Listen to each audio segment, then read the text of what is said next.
Didn't I tell you, baby? Didn't I tell you, baby?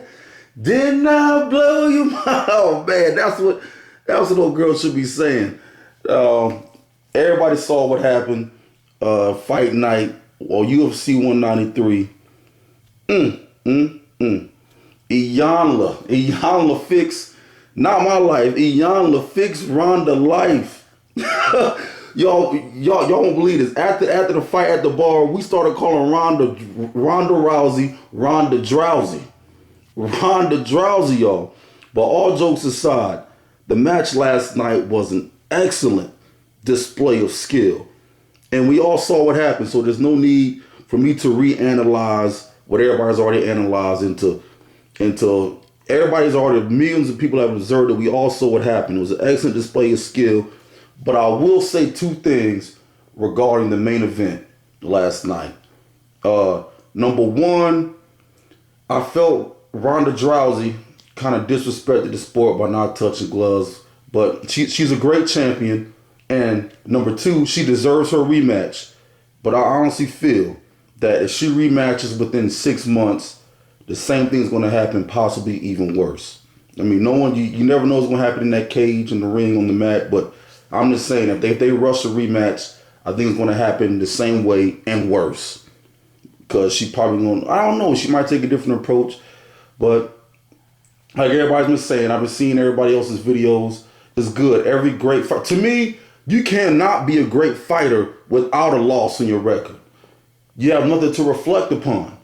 I mean, the greatest fighters of all time all have losses. You know? Now, not all of them have KO losses. No, that's damaging. Matter of fact, this will be a testament to Ronda Rousey to see how she responds with mentally, physically, spiritually when coming back after a KO loss. She might just quit and do a movie thing, or she might, it's just the ego and the pride as a fighter. She's going to at least come back for one more. But she's hurting, y'all. And I respect her as a champion, even though she has moments of not respecting the sport and her opponents. But we'll see what happens. Now, this video, y'all, is called MMA versus boxing. A reevaluation, y'all. I need to reevaluate this shit. We all do. And that's what this video is about. It's about respecting and truly studying your art, your craft. You know what I'm saying? Truly learning the sciences. Now, in theory, y'all, MMA is the most complete fight science. Why, you might ask? Because MMA, which stands for Mixed Martial Arts, is just that. It's a mixture of martial arts worldwide.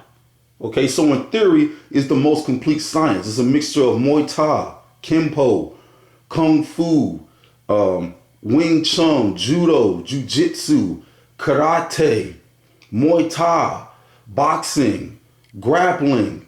I mean, all the sciences you can think of, Sambo, Valtudo, all the sciences you can think of, Taekwondo. All right, so in theory, it's the most complete. Okay? Now, usually in MMA, or particularly speaking UFC, people have their mother science, okay? And then they transition into MMA to do their thing. So let's take last night's fight. Ronda Rousey, her mother's art is she's a grappler, judo, which is a soft style. And Holly Holm's mother art was I can't remember if she did boxing or kickboxing first. It was boxing. Then she transitioned into MMA, UFC. Now, when you transition into UFC, you're supposed to learn a whole gamut of styles, a whole myriad of styles. But last night, it was obvious who was strong in what suit. And I'm just confused on why Ronda didn't stick to her suit, but Holly Holm definitely stuck to her suit. Okay, but in theory, once you get into MMA, you're supposed to learn a whole myriad of arts: stand up, grappling, defense, slipping, shooting. You're supposed to learn all of that. But when you get big and when you have a method that works, why change it? But you always should prepare for the worst. You always should have this in your back pocket. You should always be able to throw a front or a push or a teep kick just in case. You should always be able to defend a takedown just in case. You should always know how to do 3 or 4 locks. Even if you can't do them well, you learn. See, when you learn grappling, even if you don't know how to do a lock or grapple hold well, you learn the move just so when you feel it, you can defend against it. You see what I'm saying?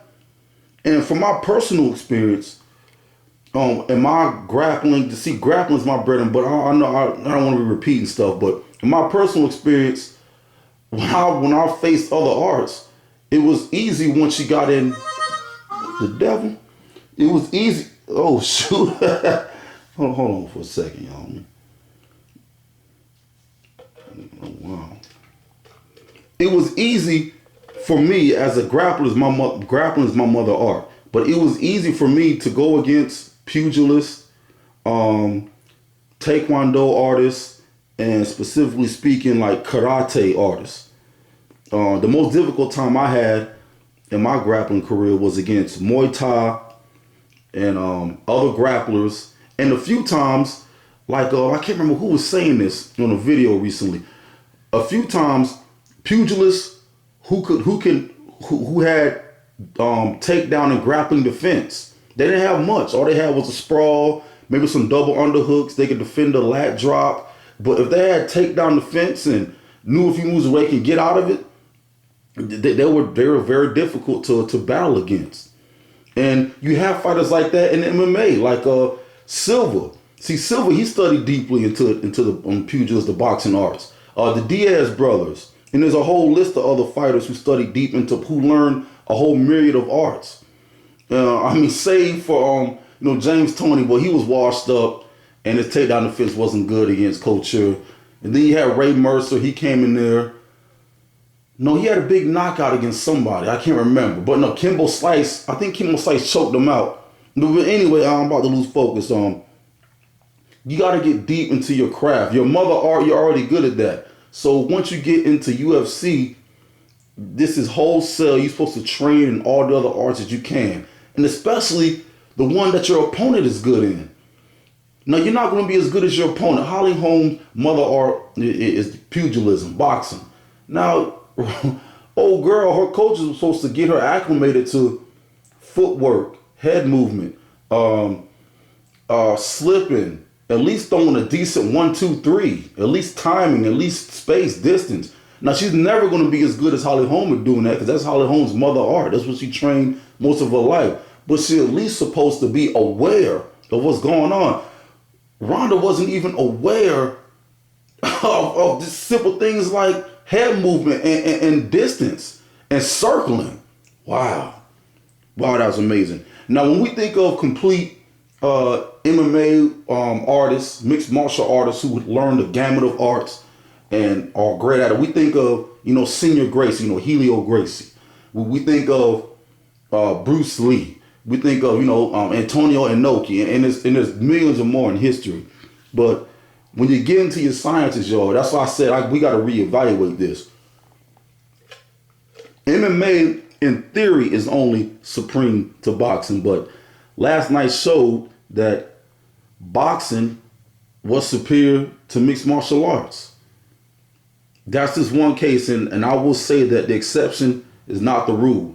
I will say, in theory, most of the times, a mixed martial artist, such as myself, I dabble just a tad bit in pugilism, which is probably my weakest suit, and a tad bit in Muay Thai, because that was very difficult, and I was so enthralled by, soon you close in, get in close, a dude might be dropping a bone on the top of your head, throwing a knee like an uppercut when you're trying to take a shot, the round kicks to the lower leg, the catching and tripping and sweeping, it was wild, it was so profound. But when you get into your arts, I'm ranting now, you want to study as many as you can. The fight was excellent last night. We're reevaluating. So when you get into UFC, y'all, make sure you study all your arts as possible. And now, even though we saw James Toney and Ray Mercer and there's other boxers that get into it, I can't remember if Ernesto Hoost from K1 got into it. I can't remember who that was back in the 90s that got into UFC and had a short run. But you want to study all your arts in depth, y'all, and especially your opponent. And that's what we can give, praise to to artists within that one art, let's say boxing, that study their opponent and look for small things and small mistakes and able to capitalize on it. And MMA is such a big mixture. You got to look for so many things. But whatever your opponent's mother art is, you definitely got to study that. You definitely got to train in that. So I give credit to both artists from last night and all artists all over the world. All combative artists all over the world. Just get deep into your arts. Keep studying. And that's enough ranting for now. I'm about to get back to this drink. Y'all enjoy y'all weekend. Love and peace. We love Bossy.